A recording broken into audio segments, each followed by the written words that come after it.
A'udzu billahi minasyaitonir rajim. Bismillahirrahmanirrahim. Assalamualaikum warahmatullahi wabarakatuh. Alhamdulillah tuan-tuan sudah bisa berjumpa kembali dengan hamba yang dhaif ini. Pada kesempatan malam hari ini saya ingin menyampaikan berbagi pengalaman atau berbagi tausiah menurut para ulama yang pernah saya dengar. Jadi hadirin yang dimuliakan Allah Subhanahu wa taala, kita harus mengetahui bahwa suatu yang paling berharga dalam kehidupan ini adalah iman, ya. Iman. Kenapa demikian? Satu kecil atau seberat biji jaroh, ya, sekecil-kecilnya iman itu sebesar biji jaroh itu lebih kecil dari debu. Itu akan Allah tukar dengan surga yang besarnya 7 kali lipat dunia beserta isinya. Sekecil-kecilnya iman, ya, seberat biji jaroh itu, ya. Inilah pentingnya iman, hadirin yang dimuliakan Allah Subhanahu wa taala. Oleh karena itu Allah telah menurunkan para nabi dan rasul zaman dulu itu, ya. Untuk apa? Untuk agar manusia memiliki iman, manusia mengenal penciptanya, manusia mengenal Allah Subhanahu wa taala. Seorang bayi yang dilahirkan ke muka bumi itu juga diajarkan waktu itu untuk apa? Untuk mengenal Allah. Allahu Akbar, Allahu Akbar. Jadi seorang bayi yang baru lahir ke dunia pun itu harus kita kenalkan dengan Allah sebagai Maha Pencipta. Ya.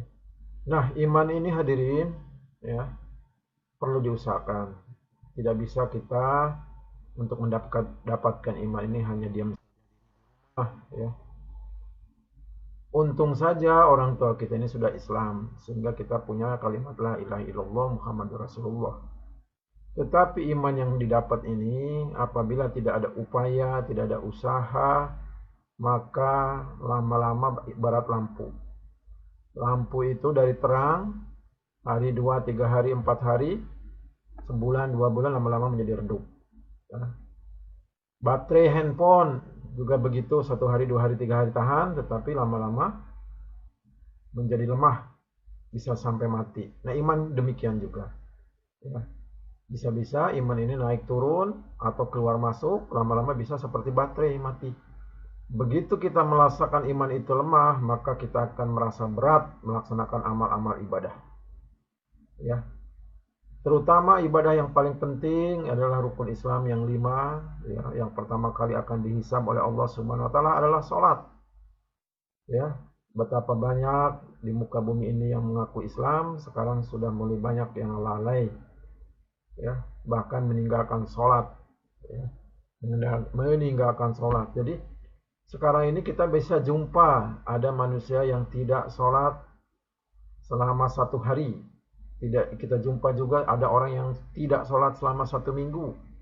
Ada juga kita menjumpai orang yang tidak sholat 1 bulan, 1 tahun, bahkan ada orang ketemu sudah umur 50 tahun sudah tidak pernah sholat lagi. Kalau ditanya, saya belajar sholat waktu SD, selebihnya tidak lagi. Ini bahaya, tuan-tuan. Bahaya. Nah, karena kalau di dalam hadis kita temukan sahih hadisnya, barang siapa yang meninggalkan sholat 1 kali saja secara disengaja, maka akan masuk nerakanya Allah sebanyak 1 wukuf. Apa itu 1 wukuf? Itu kurang lebih 80 tahun lamanya. 80 tahun waktu akhirat, hadirin. Kalau 1 hari di akhirat sama dengan 1000 tahun di dunia, silahkan ambil kalkulator, kalikan saja. 1 kali meninggalkan sholat itu sudah berjuta-juta, mungkin ratusan juta tahun menginap di neraka. Hadirin yang dimuliakan Allah Subhanahu wa taala, ya, bahkan nanti di padang mahsyar tertulis orang yang melalaikan sholat, orang yang meninggalkan sholat. Jadi bisa saja masuk neraka itu tanpa hisab lagi. Langsung ada ular sejelur akro yang mencari manusia-manusia yang tidak pernah sholat, langsung dicaplok. Jadi ada yang orang masuk surga tanpa hisab, ada juga orang yang masuk neraka tanpa hisab. Dan kunci daripada surga adalah sholat. Nah, kalau hadirin sudah merasa malas untuk sholat, maka ini tandanya iman ini bukan lagi sudah lemah, tapi mungkin sudah hampir tidak ada di dalam hatinya. Nah, ini sudah kronis, hadirin. Kronis ini hadirin, kalau manusia sakit itu dibawanya ke rumah sakit. Tetapi kalau manusia kronis iman, sakit iman, maka kita harus ada namanya bengkel iman. Bagaimana bengkel iman ini hadirin? Usaha atas iman ini hadirin harus ya berjuang, ikut ya fisabilillah, urus ya, ikut keluar di jalan Allah, mengorbankan harta diri dan waktu, ya, meninggalkan kesenangan-kesenangan duniawi, ya, bersusah-susah untuk agama, nanti akan Allah perbaiki iman. Ya. Karena iman ini penting hadirin, ya, penting sekali. Ya.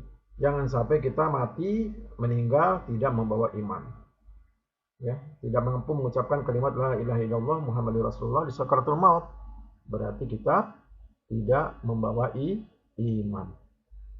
Hadirin yang dimuliakan Allah SWT, ya, saya juga dulu punya pengalaman ya, untuk sholat berjamaah 5 waktu itu susah. Tetapi setelah ikut keluar di jalan Allah, urus fisabilillah dengan komunitas jamaah tabligh, ya, maka alhamdulillah Allah kasih hadiah. Apa itu hadiahnya? Merasa terpanggil kalau mendengar azan itu pengen sholatnya berjamaah di masjid, dan itu merasa ada suatu kenikmatan. Kemudian ditambah lagi belajar mengamalkan sunnah baginda Nabi Muhammad SAW, memakai peci, memakai baju gamis, memanjangkan jenggot, belajar sedikit demi sedikit menghidupkan sunnah Nabi. Karena barang siapa mencintai atau mengamalkan sunnahku, kata Nabi, ya ada hadisnya soalnya, barang siapa mengamalkan sunnahku berarti dia mencintai aku, barang siapa mencintai aku maka akan bersamaku di dalam surga. Jadi jangan sampai hadirin kita sampai pensiun, sampai meninggal dunia itu tidak pernah mengamalkan sunnah-sunnah baginda Nabi, ya. Tidak pernah berjenggot misalnya, tidak pernah memakai peci, tidak pernah memakai gamis, tidak pernah memakai siwak, ya, makan mungkin masih pakai sendok garpu, ya, kadang-kadang mungkin buang air kecil masih berdiri, ya. Nah, ini jangan sampai demikian hadirin, belajar menghidupkan sunnah. Karena nanti Rasulullah katakan barang siapa menghidupkan sunnahku, ya, berarti dia mencintai aku. Barang siapa mencintai aku, maka dia akan bersamaku di dalam jannah. Jadi itulah hadirin yang dimaksud Allah SWT sebagai ungkapan hati, ungkapan rasa, ya. Karena kemaksiatan terbesar di dunia ini sekarang ini orang-orang melalaikan sholat dan meninggalkan sholat. Ada orang yang sholat tapi melalaikan, ya, misalnya sholat duhur sudah jam 3, sholat asar sudah setengah 6, begitu ya. Jadi ini namanya melalaikan juga, bahaya, ya. Ada hukumnya lagi tersendiri. Nah yang lebih parah lagi, meninggalkan sholat itu sudah sangat banyak. Jadi kemaksiatan terbesar umat Islam ini adalah meninggalkan sholat. Kita masih dengar ya semangat waktu itu Kiai Haji Zainuddin MZ itu mengatakan bahwa orang-orang batil, ahli batil di luar Islam ini yang akan menghancurkan Islam ini takut sebetulnya kalau umat Islamnya ini sholat subuh berjamaah sudah sampai dengan sholat Jumat, sama dengan sholat Jumat berjamaah. Ya, jadi sekali lagi bagi yang merasa berat sekali untuk melaksanakan sholat, ya, apalagi sholat berjamaah, ya, rasanya susah sekali sholat ini, ya, serasa menjadi beban dan lain sebagainya, berarti imannya masih lemah, perlu ditingkatkan.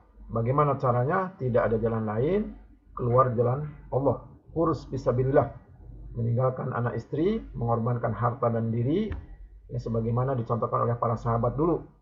Ya, para sahabat itu hijrah dari Mekah ke Madinah, kemudian meninggalkan anak istrinya, ya, berkeliling, ya, dari kampung ke kampung, dari negara ke negara untuk menyebarkan agama Islam. Berarti kita ini juga punya kewajiban yang sama, ya, sehingga kita juga nanti insya Allah di padang mahsyar akan digolongkan dengan para sahabat yang memperjuangkan agama.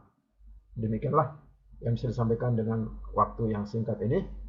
Saya mohon maaf atas kesalahan-kesalahan saya pribadi, karena kebodohan saya. Yang betul dan benar datang dari Allah dan Rasulnya.